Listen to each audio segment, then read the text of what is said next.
the rent was due on Monday, and the only way to pay it was to throw a party. A skillet of fried porgies, a pot of stewed gizzards on the back burner, and a piano player in the front room. In Harlem during the 1920s and 1930s, that was how black families kept a roof over their heads. They had come north in the Great Migration and found landlords who charged them far more than white tenants paid for the same apartment. So on Saturday nights, the furniture got shoved against the walls, the kitchen became a restaurant, and the whole hallway smelled like somebody had carried a cast iron skillet straight up from the Carolinas. One dish on this list traveled from West African kitchens to a Harlem apartment without ever being written down. Another started with a cut so cheap the butcher could barely give it away, yet the cook who served it earned a reputation that traveled further than the piano music. And the food that closes this list was never really about eating at all. Hit subscribe, because this is a history the cookbooks left out. Here are 25 soul foods served at Harlem rent parties. Number 25, fried porgies. The porgy was the cheapest fish on the Harlem block. It showed up on push carts along Lenox Avenue, still glistening from the ice, small enough that 2 or 3 fit in a single skillet. The cook scaled them, dusted them in cornmeal and salt, and dropped them into hot oil that popped the second the fish went in. The bones were fine and close together, which meant eating a porgy was slow work, the kind of food that kept a person standing in the kitchen doorway, picking at a plate while the music played in the next room.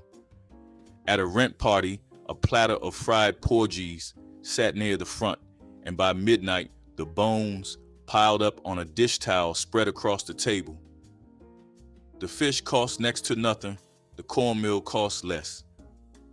Number 24, hog head cheese.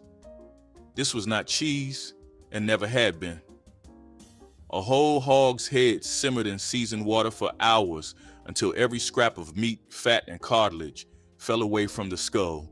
The cook picked through it all, chopped the meat fine, seasoned it with vinegar and hot pepper and onion, then packed it into a pan and let it cool. The natural gelatin from the bones set the mixture into a firm, sliceable loaf that could sit on a table all night without needing a stove. At rent parties, hog head cheese was served cold, sliced thick, sometimes on a cracker, sometimes on bread, sometimes eaten straight off the plate with a fork. The head of a hog was one of the cheapest parts the butcher carried, and the skill was knowing what to do with it after the boiling was done. Number 23, stewed chicken gizzards. Gizzards were the toughest part of the chicken, small, dense muscles that chewed like rubber if a cook rushed them. The secret was time. Simmered in salted water with onion and bay leaf for 2 or 3 hours, they turned tender enough to cut with the side of a fork, and the broth they left behind was dark and rich. At a rent party, a bowl of stewed gizzards cost almost nothing to serve because the gizzards themselves were sold by the pound for far less than any real cut of chicken. Some cooks fried them after boiling, giving each gizzard a crisp shell over the softened interior. Others served them straight in the broth, spooned over a mound of white rice. Either way, a single pound went further than anyone expected. Number 22, pickled pig's ears. The ears were boiled whole until the cartilage softened, then sliced thin and dropped into a jar of spiced vinegar with hot pepper, onion, and a few cloves. They sat for days, soaking up the brine until each slice was tangy and firm and carried a crunch that no other part of the animal could match. At a rent party, pickled pig's ears showed up in a mason jar on the table, cold, ready to eat. They were finger food, the kind of thing a person grabbed between dances. Nobody needed a plate, nobody needed a fork. The ears were sold at the butcher for almost nothing because most customers walked right past them. The women who pickled them understood that patience and vinegar could turn a throwaway into something people reached for all night long. Number 21, deviled eggs. A dozen hard-boiled eggs, cut in half, the yolk scooped out and mashed with mustard, a pinch of salt, and just enough mayonnaise to hold it together. The filling went back into each, white, mounded smooth with the back of a spoon, and a shake of paprika on top turned the tray into the brightest thing on the table. Deviled eggs were portable, cheap, and impressive to look at. A dozen eggs produced 24 pieces, each one a single bite. At a rent party, the tray rarely lasted an hour. The eggs required no stove time beyond boiling, no special ingredients beyond what most kitchens already had, and a full tray could be ready in less time than it took to fry a single batch of fish. Here is what the arithmetic looked like. A black family in Harlem in the late 1920s might pay $40 or $50 a month for an apartment that a white family across town rented for $30 to $40. The wages had not changed. The rent had. So a rent party was not a celebration. It was an emergency system built into the community, repeated every month, run almost entirely by women who understood that the kitchen was the only business they were allowed to operate without a license. The cover charge at the door brought in a few dollars. The food brought in the rest. A plate might cost a dime or a quarter. Multiply that by 60 or 70 people packed into a 3-room apartment, and the rent was covered by Sunday morning. The landlord never asked where the money came from. The neighbors never complained about the noise, because next month it might be their turn to throw one. Number 20, fried whiting. Whiting was the other cheap fish in Harlem, smaller and softer than the porgy, with a milder flavor that let the seasoning do more of the work. The cook butterflied each fish, seasoned it with salt and pepper, dredged it in cornmeal or flour or a mix of both, and fried it fast in hot oil. Whiting cooked quickly because the flesh was thin, and a cook who knew her timing could turn out a platter in minutes. At a rent party, fried whiting and fried porgies sometimes showed up on the same table, which meant the cook had spent the afternoon at the fish market buying whatever looked freshest. Some people swore by the porgy, others reached for the whiting. The argument was never settled, and at a good rent party, both platters emptied at about the same rate. Number 19, sweet potato pone, not a pie. A pone was denser, rougher, and older than pie. Raw sweet potatoes grated by hand on a tin grater until the knuckles were sore, then mixed with butter, sugar, eggs, cinnamon, nutmeg, and a splash of milk. The batter went into a greased pan and baked low until the edges darkened and the center set into something thick and almost chewy. The top crusted over, the bottom caramelized against the pan. A good pone had a texture that no pie could match, somewhere between bread and custard, heavy enough that a thin slice was enough. This was one of the oldest desserts in the Southern Black kitchen, older than any recipe card, passed entirely through the hands of the women who made it. At a rent party, sweet potato pone sat on a plate cut into squares, served at room temperature, and it needed nothing on top. The sweet potato did all the work. Number 18, liver and onions. Pork liver or chicken livers, sliced thin and fried fast in a hot skillet with a heap of sliced onions that went soft and golden while the liver browned. The key was speed. Liver cooked past a certain point turned grainy and bitter, and the women who served it at rent parties knew the exact moment to pull the skillet off the heat. The onions caught the drippings and turned sweet against the mineral richness of the meat. A plate of liver and onions over rice was a full meal, and the liver itself cost a fraction of any other cut at the butcher shops along 8th Avenue. Most of the time, the asking price was barely worth the butcher's effort to wrap it. Number 17, stewed tripe. Beef tripe required cleaning, soaking, and hours of slow cooking before it became food.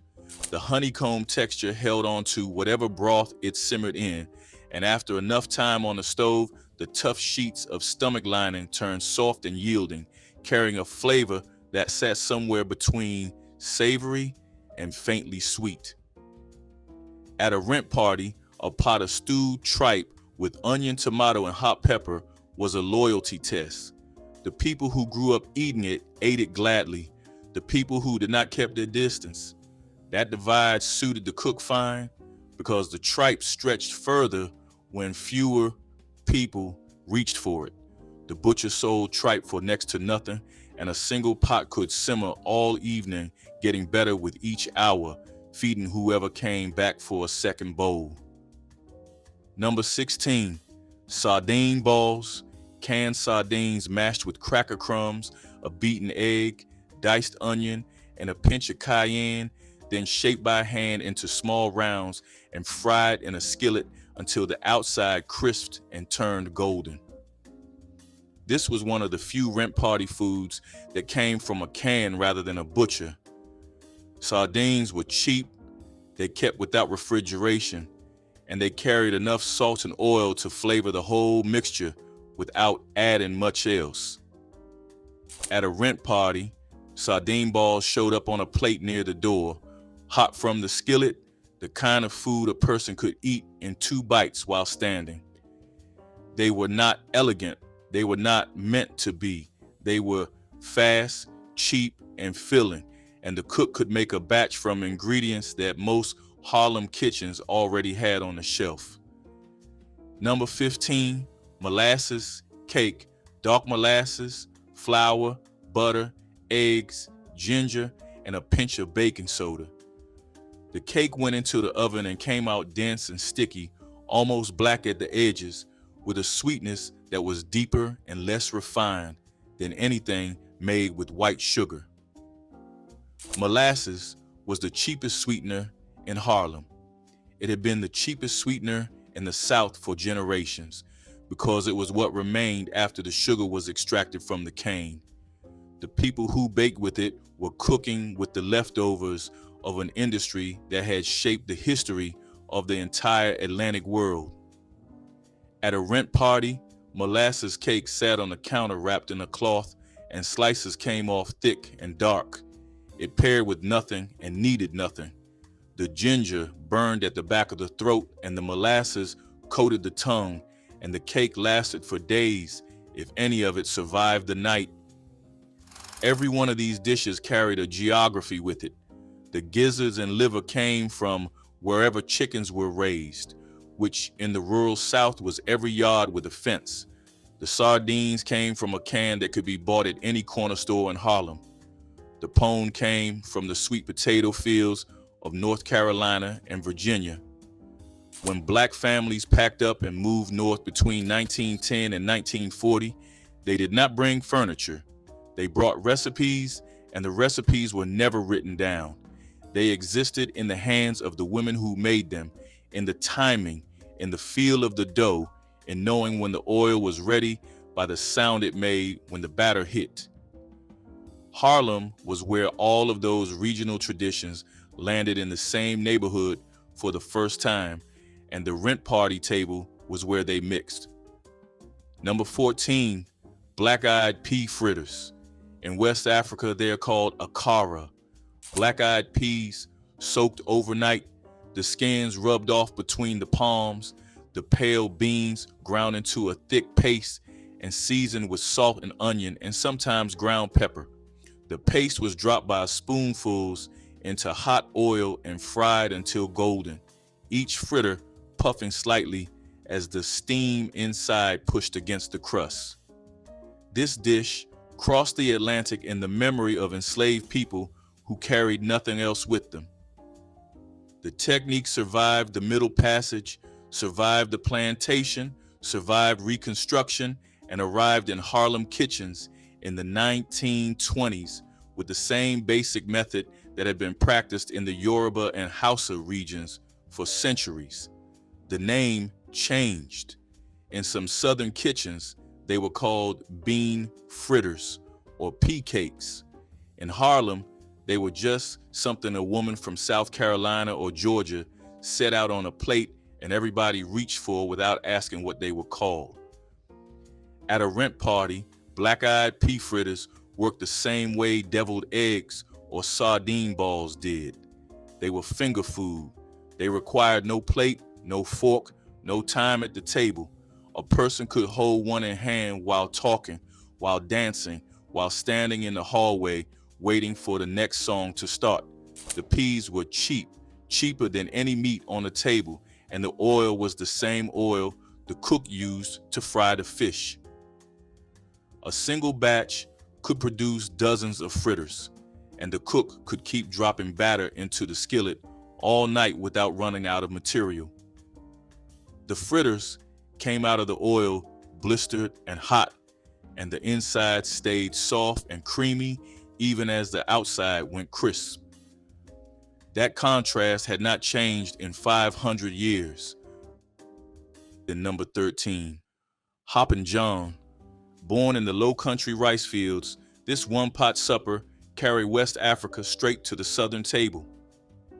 It came from the Gullah Geechee people of coastal South Carolina, descendants of enslaved Africans who paired the rice they knew how to grow with black-eyed peas, a legume with deep African roots. Food historians trace it back to Tibo Niebe, a Senegalese rice and bean dish, and to Wake from Ghana. The cooking was plain and forgiving. Black-eyed peas simmered with a piece of smoked pork until soft. Then rice went into the same pot to cook in that seasoned liquid until the grains drank it all up. One pot, 2 cheap staples, and a scrap of pork was enough to feed everyone at the table. By New Year's, the dish carried meaning too. The peas standing for coins and good luck in the year ahead. Filling, frugal, and rooted in history older than the South itself. Number 12, chow chow, a relish made from whatever the garden had too much of. Chopped green tomatoes, cabbage, onion, and peppers cooked down with vinegar, mustard seed, celery seed, and sugar until the mixture turned tangy and bright. In the South, every household had a version, and the recipe shifted with the season in the yard. At a rent party, chow chow showed up in a small bowl with a spoon set beside the main dishes as a condiment. A spoonful went on top of beans, beside a piece of fish, or straight onto a slab of cornbread. It cut through the heaviness of the pork and the starch and woke the palate back up. The women who made it often put it up in jars during the summer and cracked them open through the winter months. Number 11, vinegar pie. This was a desperation dessert that became a tradition. White vinegar, sugar, butter, eggs, and a splash of vanilla mixed together and poured into a pastry crust and baked until the filling set. It looked plain. It tasted like something between a chess pie and a lemon custard, tangy and sweet at the same time with a center that trembled when the pan moved. The recipe existed because there was no fruit. No lemons, no berries, no peaches. Nothing that a woman in the rural South or a Harlem kitchen in winter could count on having in the house. Vinegar she had, sugar she had, eggs she had.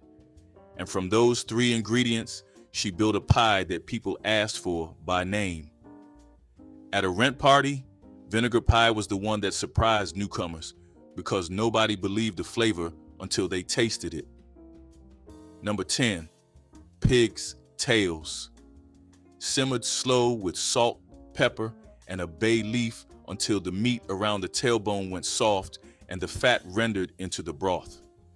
The tail itself carried very little meat, but what it had was rich and full and clung to the bone in a way that required patience and 2 hands to eat properly. At a rent party, pig's tails showed up in a pot alongside other cuts that the rest of the city ignored.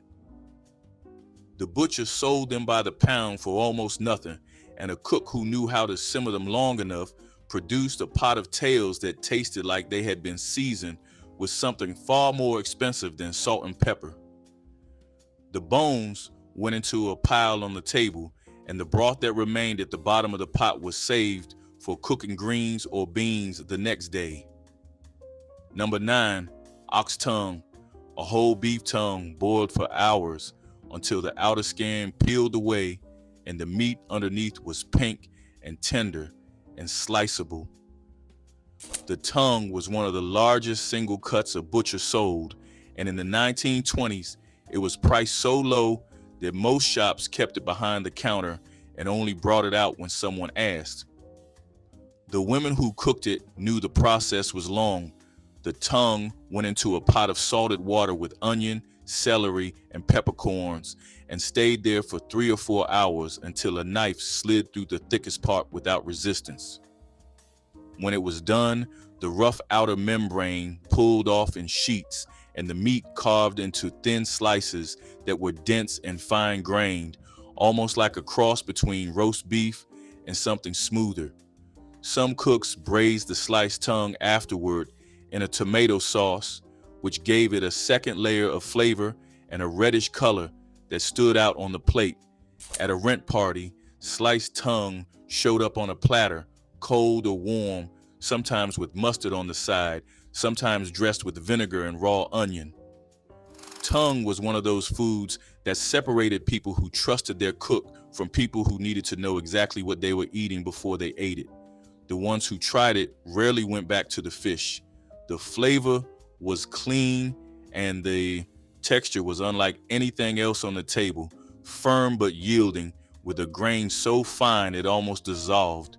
A single tongue could feed a dozen people because it carved into so many slices, and each slice was dense enough that a few went a long way on a plate beside rice and bread. The cost to the cook was pennies. The skill required was nothing beyond time and a pot big enough to hold the whole thing without cutting it. The women who served tongue at rent parties earned a reputation that traveled further than the piano music. Number 8, stewed okra and tomatoes. Okra cut into rounds and cooked with canned tomatoes, onion, and a pinch of sugar until the mixture thickened and the okra released its natural slickness into the pot. This was not fried. This was a slow dish, the kind that sat on the back of the stove and improved the longer it cooked. The tomato acid cut through the texture of the okra and turned the whole pot into something that worked as a side or spooned over rice as a meal on its own. At a rent party, stewed okra and tomatoes filled the gap between the heavy meats and the starches. It was lighter than the pork, brighter than the beans, and it cost almost nothing because okra and canned tomatoes were among the cheapest things in any Harlem grocery.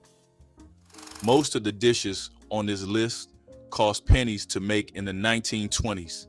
Tongue, tails, ears, gizzards.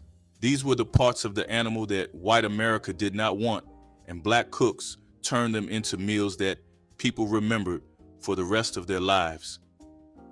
The prices have changed. Cuts that once cost a few cents a pound now appear on restaurant menus at prices the original cooks would not recognize. The food survived, but the economics flipped. What rent party cooks understood was something the modern food industry has spent decades trying to unlearn. Flavor does not come from expensive ingredients. It comes from time, from heat, from the knowledge of what a slow fire does to a tough cut. Nobody wrote that knowledge down because nobody needed to. The hands remembered. Number 7, yam custard pie. Boiled sweet potatoes mashed smooth and mixed with butter, sugar, eggs, vanilla, cinnamon, and nutmeg, then poured into a pastry crust and baked until the filling set and the kitchen smelled like every holiday that ever mattered. This was not pumpkin pie. The people who made it would say so clearly and without hesitation. The filling was denser, richer, and it carried a sweetness that came from the potato itself, not just the sugar. The color was deeper too, a burnt orange that darkened to amber where the filling met the crust. At rent parties, this pie was the closer. It came out after the main food was cleared, when the plates had been stacked and the table was down to crumbs and bones. A whole pie cut into 8 or 10 slices, each one enough to end the evening on a note that left people talking about the cook for weeks. The crust mattered. A good crust was flaky and held together when you picked up the slice with your hands, which at a rent party was how most people ate it. A bad crust fell apart and the filling slid onto somebody's good shirt at midnight in a crowded apartment. The sweet potatoes themselves were among the cheapest foods in Harlem. They grew across the South in enormous quantities and kept for weeks without refrigeration. A cook could buy enough for 2 or 3 pies for almost nothing. The profit margin on this pie at a rent party was higher than nearly anything else on the table, which is why the women who baked them guarded their recipes the way other people guarded savings. Some added a splash of bourbon to the filling. Others swore by condensed milk instead of fresh eggs. Nobody shared the formula. Number 6, fatback and cabbage. A slab of salt-cured pork fat sliced thin and rendered in a skillet, then used to cook down a head of cabbage cut into rough wedges. The cabbage absorbed the pork fat and turned soft and salty and golden at the edges. This was a 2-ingredient dish that required 1 piece of cast iron and nothing else. At a rent party, fatback and cabbage was the quiet filler, the thing that sat between the main dishes and fed more people than anything with a name. A head of cabbage weighed several pounds and cost very little. The fatback cost less than any real cut of meat. Together they made something that tasted far better than the price suggested, and they disappeared from the pan fast enough to prove it. Number 5, fried corn. Fresh corn cut off the cob and fried in bacon drippings or butter until the kernels browned at the edges and the natural sugars began to caramelize. This was not boiled corn. This was not creamed corn from a can. Fried corn had a texture that sat somewhere between crisp and tender, and the fat from the skillet coated each kernel in a way that made the sweetness richer and deeper. Some cooks added a little onion. Others finished the pan with a splash of milk and let it thicken into something close to a sauce. At a rent party, fried corn showed up as a side dish in a bowl with a serving spoon. It was seasonal food. When corn was cheap and plentiful, it appeared on the table. When it was not, something else took its place. Number 4, cornbread. Not sweet, not cake-like. The cornbread at Harlem rent parties came out of a cast iron skillet that had been greased with lard and heated in the oven until the grease was smoking.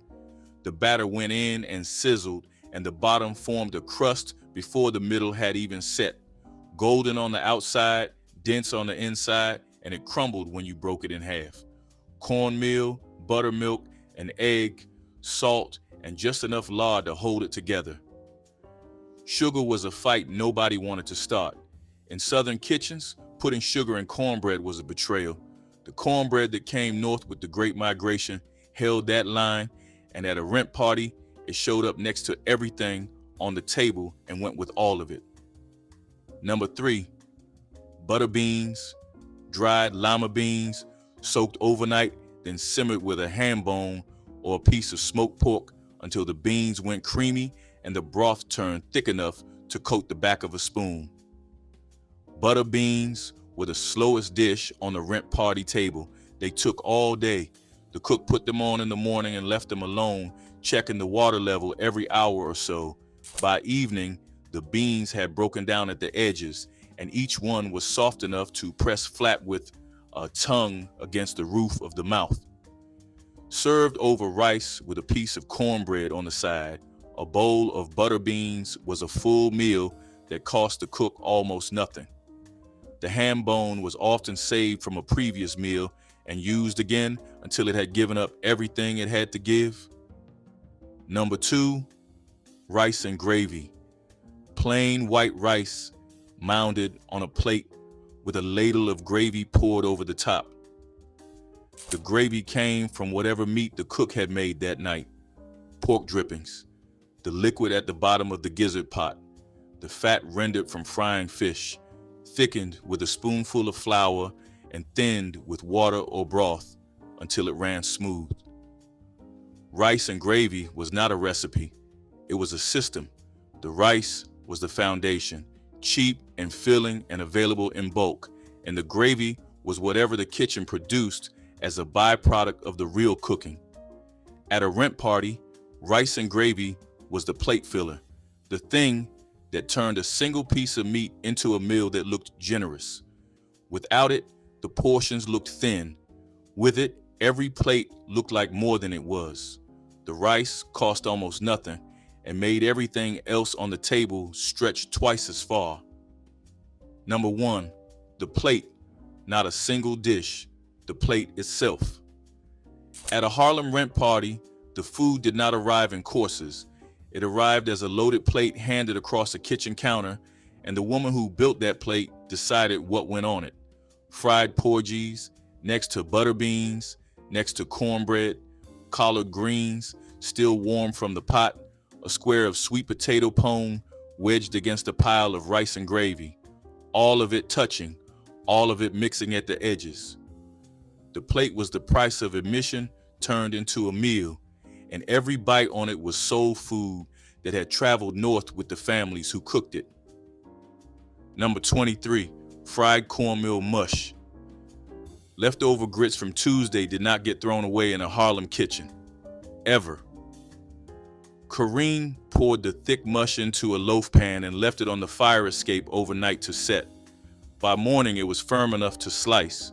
She cut the loaf into thick slabs, dredged them in dry meal, and fried them in fatback grease until the edges went gold and lacy. A drizzle of cane syrup on top, and that was breakfast for 4. The whole plate cost maybe 6 cents. Her father had eaten the same breakfast on a tenant farm in Sumter County decades earlier. He called it yesterday's supper, showing up for work again. That is frugality passed down through 3 generations. The kind of cooking your grandmother did not write down because nobody thought to ask. Number 22, rice pudding. Not the boxed kind, not the cold cup from a deli case. Harlem lunch counter. Rice pudding was baked in deep hotel pans with whole milk, eggs, sugar, vanilla, and a heavy hand of nutmeg on top. It came out of the oven with a golden skin that cracked when the spoon broke through.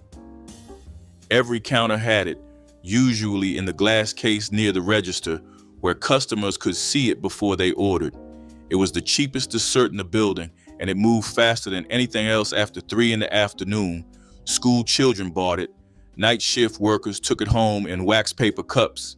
The homemade version disappeared when the counters closed, replaced by factory cups with a shelf life measured in months. Number 21, smothered veal chops. Veal was not a luxury in the 1950s. It was what butchers had too much of, especially near the meatpacking district.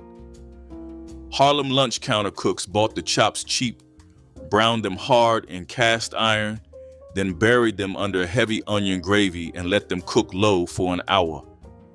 The meat came out so tender, it barely held to the bone. The gravy turned a plate of plain rice into a full meal. This was one of the more popular weekday plates, especially along 7th Avenue. By the 1980s, veal prices had risen sharply. Animal welfare campaigns made the meat controversial, and the counters that still existed quietly dropped it. Smothered veal chops never made the transition to modern soul food restaurants. The dish simply stopped. Number 28, molasses and cornbread. There were nights in Harlem when dinner was exactly this and nothing more.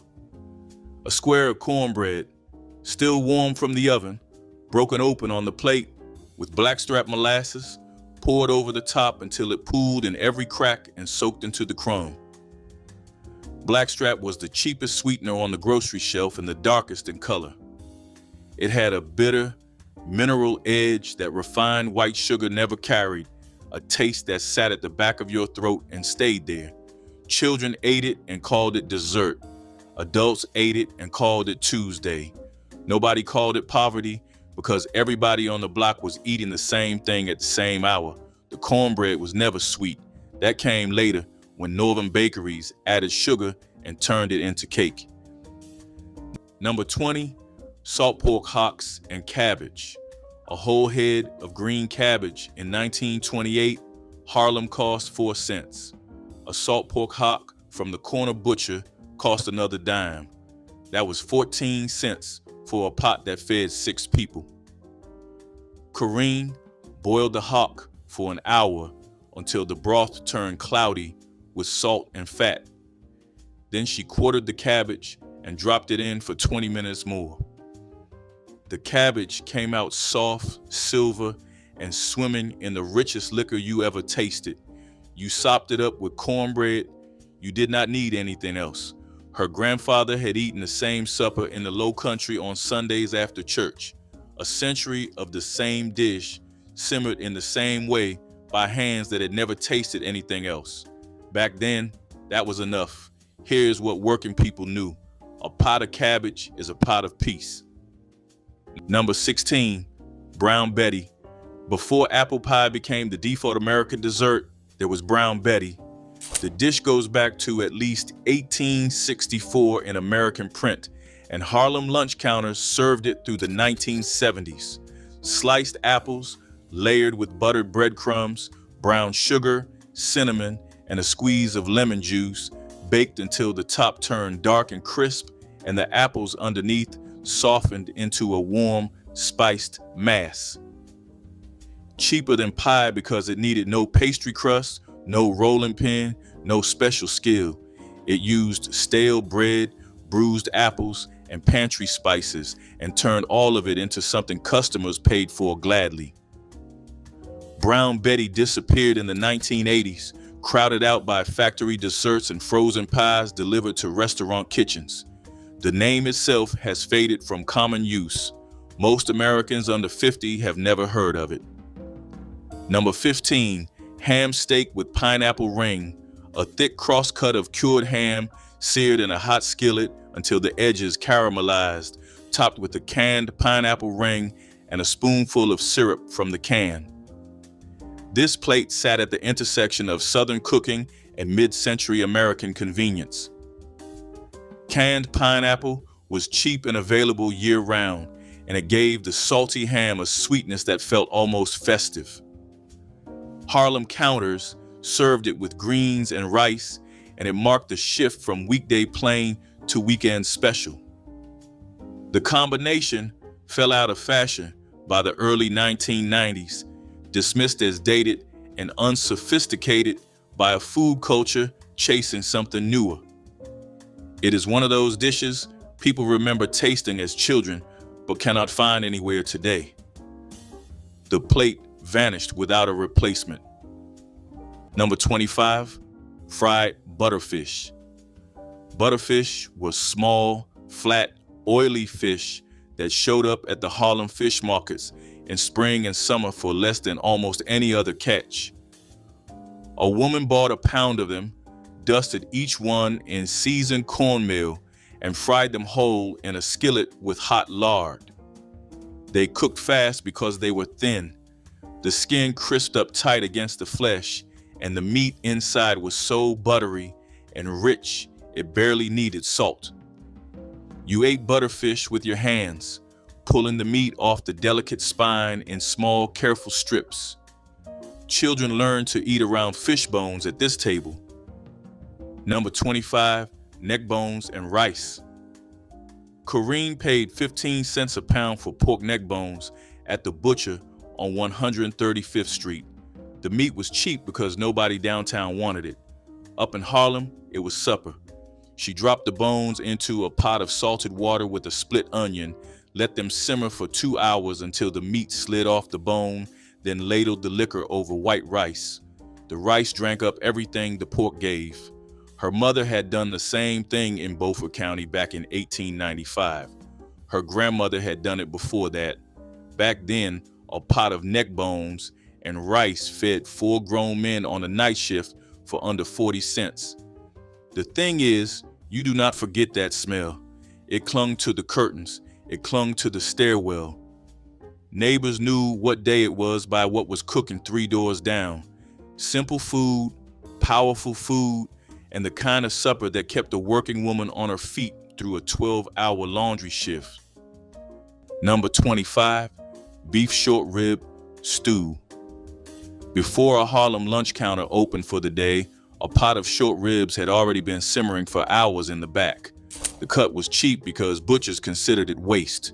Too much bone, too much gristle, not enough clean meat for a proper roast. But slow heat turned all of that into something dark and rich, falling off the bone into a broth thick enough to hold a spoon upright. A plate with white rice and cornbread cost less than $1 through the early 1960s. The women running those kitchens bought ribs by the case. Today, beef short ribs sell for $9 or $10 a pound. The cut that built lunch counter Harlem is now a luxury item on restaurant menus, charging $40 a plate. The stew is gone. Number 24, cream codfish on toast.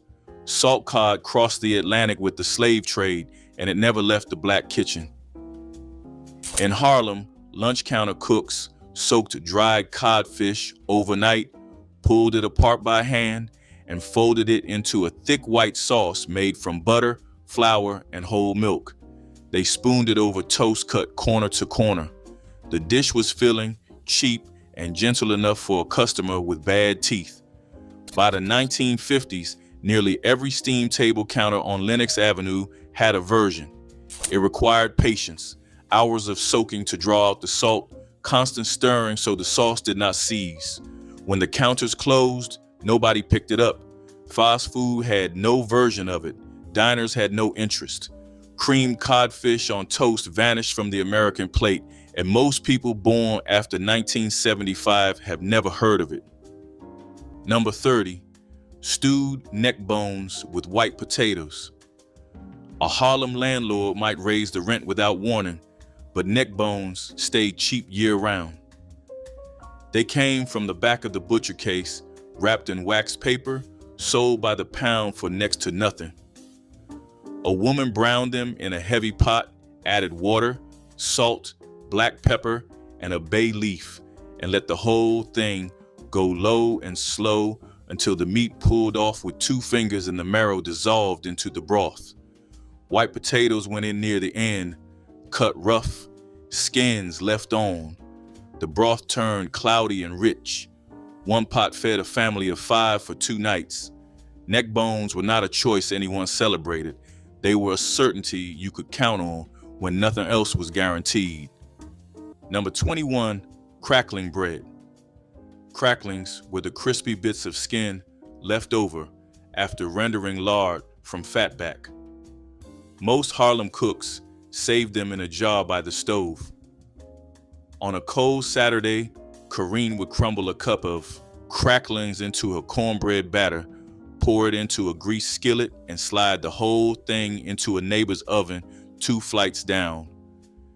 The bread came back 20 minutes later, smelling like smoke and pork and warm butter. It was rich in a way store bread could never be. A wedge of crackling bread beside a bowl of greens was supper all by itself. Her mother in Orangeburg County had made it the exact same way in 1898. Passed down, traditional, the kind of bread that tasted like a memory even when you were eating it the first time. Number 20, braised pig knuckles. In the old Harlem counters, pig knuckles sat in a deep pan on the steam table, braised until the skin turned translucent and the collagen melted into the cooking liquid. The knuckle carries almost no lean meat. What it has is fat, tendon, cartilage, and skin, all of which break down over hours into something rich and sticky. Eating one was not delicate. You picked it up with both hands and worked around the bone. The broth soaked into whatever starch sat beside it, usually rice or white bread. A plate cost almost nothing, because the cut had no market value outside of Black and German neighborhoods. When the counters closed, the knuckle lost its last public stage. The braised steam table version that fed Harlem for decades is gone. Here's something worth saying before this list goes further. The Harlem lunch counter was never just a place to eat. It was a hiring hall, a message board, a bank. Women who ran those kitchens extended credit to customers they trusted. A man between jobs could eat for a week on a handshake. A mother could send her child in with a note and know the plate would be right. These counters ran on reputation, and reputation ran on food. When urban renewal tore through Harlem in the 1950s and 1960s, it did not just demolish buildings, it broke networks. A counter that closed on 125th Street took with it 30 years of relationships, recipes that existed only in one woman's memory, and a credit system no bank would ever replace. What follows are the dishes those kitchens served. Each one carried more than calories. Number 27, beef marrow bones roasted in the oven. The butcher gave these away or sold them for pennies because they were not a cut anybody with money wanted. A Harlem cook placed them upright in a baking pan and roasted them until the marrow inside turned soft and golden and started to bubble at the edges. You scoop the marrow out with a small spoon or the handle of a knife and spread it on a piece of bread with a pinch of salt. It was rich, fatty, and deeply savory, the kind of flavor that high-end restaurants now charge $30 for. In the 1920s, it was what you ate when there was nothing else in the kitchen that qualified as dinner. Number 24, hot water cornbread. This was the bread of no oven. Corinne's kitchenette had a 2-burner gas ring and nothing else. So she made bread in a cast iron skillet on the stovetop. Yellow cornmeal, a pinch of salt, and boiling water poured straight over the meal until it tightened into a soft dough. She shaped it into small patties with wet hands and fried them in bacon drippings saved from the morning. The outside turned crackling brown. The inside stayed soft as pudding. 3 cents worth of meal fed 5 people. Her grandmother taught her the water had to be rolling hot or the patties would fall apart in the grease. That detail had traveled up from the Carolinas with every cook who boarded the train north. Now here is what most people miss. Hot water cornbread was not a recipe. It was a solution. No oven, no milk, no eggs, no problem. Number 18, baked spare ribs with sauerkraut. This dish showed up on Harlem menus because of the neighborhood's layered history. Before the Great Migration brought Black families north, Harlem had been home to German and Irish immigrants. The German influence left sauerkraut in the local food supply, and Black cooks folded it into their own cooking. Spare ribs baked low and slow on a bed of sauerkraut until the pork fat rendered into the cabbage and the meat slid off the bone. The tang of the kraut cut through the richness of the pork in a way that made the plate feel lighter than it was. By the 1970s, the dish had faded. Younger cooks had no connection to the German crossover, and the ingredients stopped making sense. The combination disappeared with the generation that understood it. Number 17, split pea soup with ham. On cold days, this was what you ordered if you had less than a quarter in your pocket and needed something that would stay with you. Dried split peas, a ham bone, onion, and water. It cooked all morning, and by lunch, it had thickened into something closer to porridge than soup. The ham bone gave it a deep, smoky flavor that carried through every spoonful, served in heavy ceramic bowls with a piece of cornbread laid across the top.